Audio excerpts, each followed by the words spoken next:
కర్నూలు జిల్లా ఆదోనిలో అంతర్జాతీయ డీజిల్ దొంగలను పోలీసులు అదుపులోకి తీసుకున్నారు. మాధవరం రోడ్డు సిరుగుప్తా చెక్ పోస్ట్ వద్ద 11 మంది డీజిల్ దొంగలను అరెస్టు చేశారు.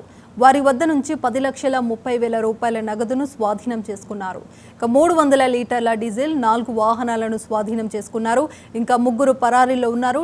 డీఎస్పీ హేమలత వెల్లడించారు.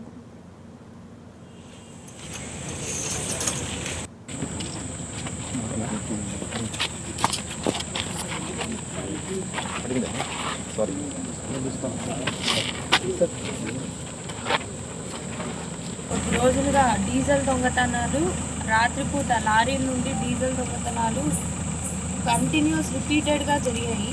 దాని మీద కేసులు పెట్టి ఇన్వెస్టిగేషన్ చేస్తే మనకి ఈరోజు ఒక 12 మంది డీజిల్ అఫెండర్స్ దొరికారు. 11 మంది డీజిల్ అఫెండర్స్, అందులో 10 మంది డీజిల్ దొంగలించిన వాళ్ళు. ఒకరేమో ఈ దొంగలించిన డీజిల్ని ప్రాపర్టీ రిసీవర్, వీళ్ళు ఆ డీజిల్ని తీసుకొని ఏదర్ క్యాష్ రూపంలో అయినా వీళ్ళకి క్యాష్ ఇస్తారు. సో ఆ క్యాష్ ఇచ్చిన క్యాష్ని ఈరోజు మొత్తం 10,30,140 రూపాయలు సీజ్ చేయడం జరిగింది. అంతేకాకుండా వీళ్ళు నేరానికి ఉపయోగించిన వెహికల్స్ కూడా 4 వెహికల్స్ని సీజ్ చేశాము.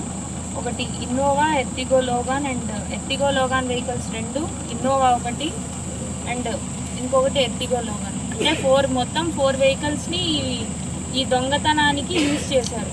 వీళ్ళ ఎంఓ ఏంటంటే ఈ కార్లో వస్తారు, ఎక్కడైతే ఈ లారీలు పార్క్ చేశారో నైట్ ఆ లారీలు లాక్ పగలగొట్టడం, డీజిల్ ట్యాంక్ది.